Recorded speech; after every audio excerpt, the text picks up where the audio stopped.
Yo, what's good, YouTube? It's your boy Up Next.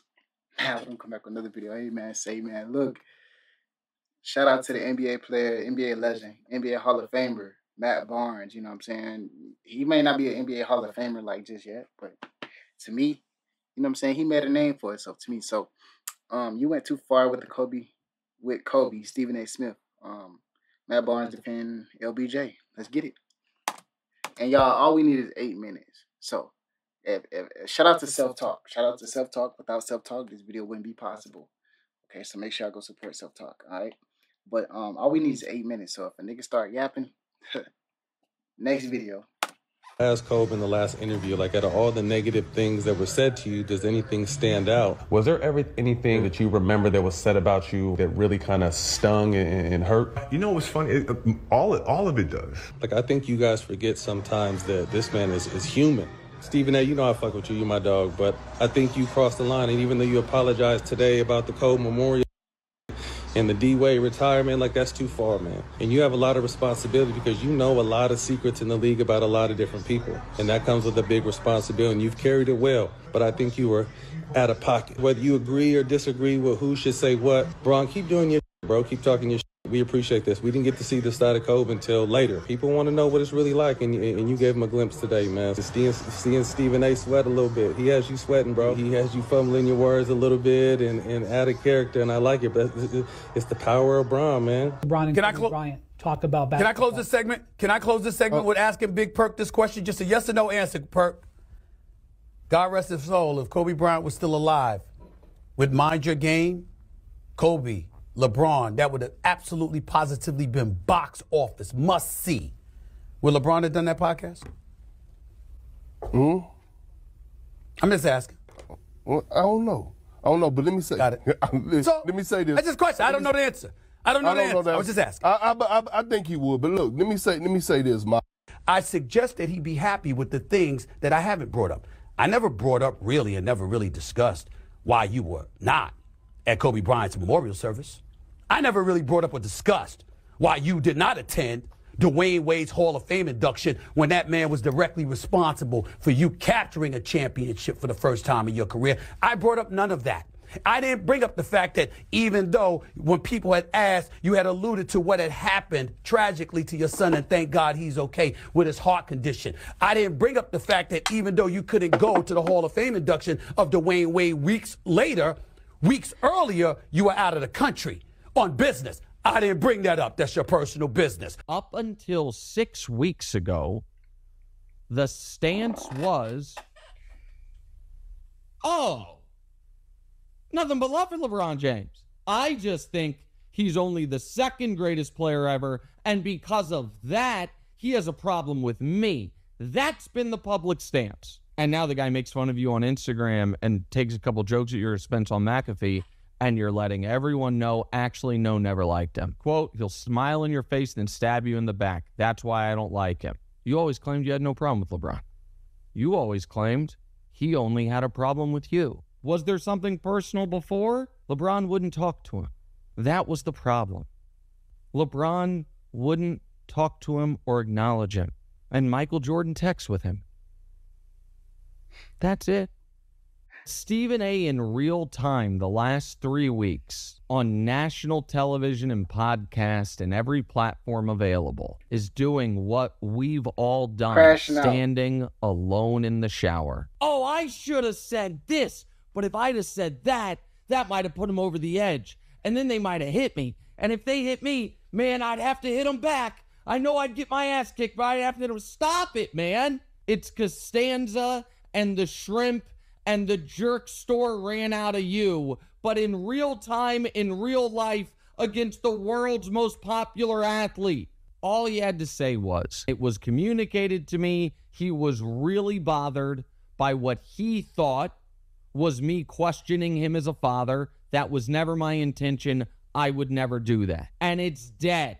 Instead, you do half a dozen podcasts about it. You start... And Shannon Sharpe ain't on First Take. I ain't seen Shannon Sharpe on First Take in a minute.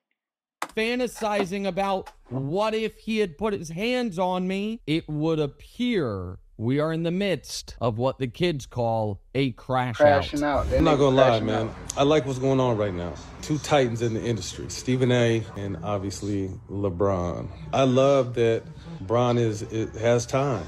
22 years in the league, 21 years in the league, however long he's been in the league, he's been getting scrutinized the whole time. And he finally came out and it was just unfiltered. An unfiltered, no holds barred conversation with Pat Mack, which was dope. But like, I played against Bron for a long time and I don't know that side of him. So as a fan, as someone who played against him, I want to know the funny side, the talk shit side of Bron. After 22 years of someone who's always just taken the high road, he was tired of it and let off a clip. Obviously, Stephen A. is the person that caught it, but it was really at all of the media. Because you can't lie, people make careers off dogging dude. Skip Bayless comes to mind.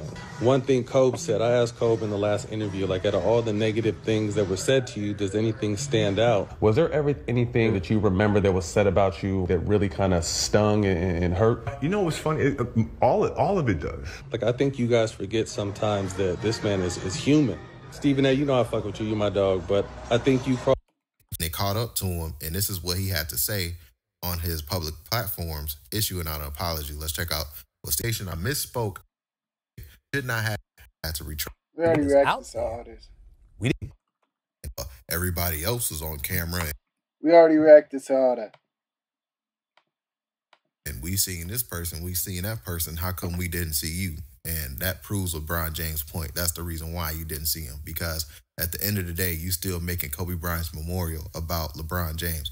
At first it was, he wasn't in attendance. You told that lie for a year straight. You had Kobe Bryant fans coming at LeBron James. Everybody making all of these narratives about what Stephen A. Smith put out. He put that out there. Nobody else was doing that. He came out of nowhere with that when he was talking about LeBron James didn't attend Dwayne Wade ceremony. This dude is just a disgusting journalist, whatever you want to call this guy. I can't even say he's a journalist. I feel like that's disrespecting real journalists.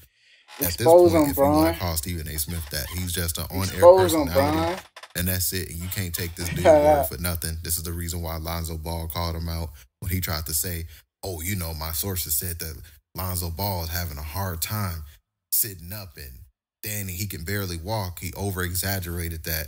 Lonzo Ball came out and was like, yo, I'm fine. And then he had made that video showing that he can, in fact, stand up, sit down, jump, and all that. And then Stephen A. Smith went on his platform instead of apologizing. Remember what he did? He was like, don't make me get your doctor records and I'll expose all of that. Someday y'all are going to learn. That's applicable to trolls.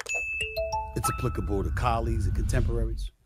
It's applicable to players, coaches, general managers, and other executives, even owners. Look, you got to come at me. You got to be ready. Because you know at any given moment, even though I don't always choose to do so, I love the power that I have to reach out and touch somebody anytime I want to. I want to be clear about that. And I want to be clear about the fact that he had every right to come at me the way that he did. It's just that you got to be careful sometimes, bro. Sit your ass down. Come on, bro. You don't exactly have a strong case to argue with me on this. Do you want me to give the names of your doctors and the surgeries that you have had? I'm not going to do that. You're disgusting. You're a disgusting black man, nigga. You talking about power and this and that. Nah, nigga got power. Nah, nigga got their foot on your neck. How that shit feel? Your ass fumbling and tumbling over your words. Nigga, you a bitch. You a straight hoe. That's what we call, nigga. We from the South. We call that hoe activities, man. We will call you straight out. We'll say it straight to your face, nigga, you a bitch. And Stephen A., this what you're getting at. I say it to your face because Bron said it to your face. Bron got away with it. I know I could get away with it. Shit, that's how them bullies work. He sat down. Yeah, let me go try them. Let me go test them. Let me go see how they feel. Yeah. Man, next video, man. I ain't about to be out here bullshitting Stephen A. ass, man. Weenie ass nigga, man. Weenie, straight weenie.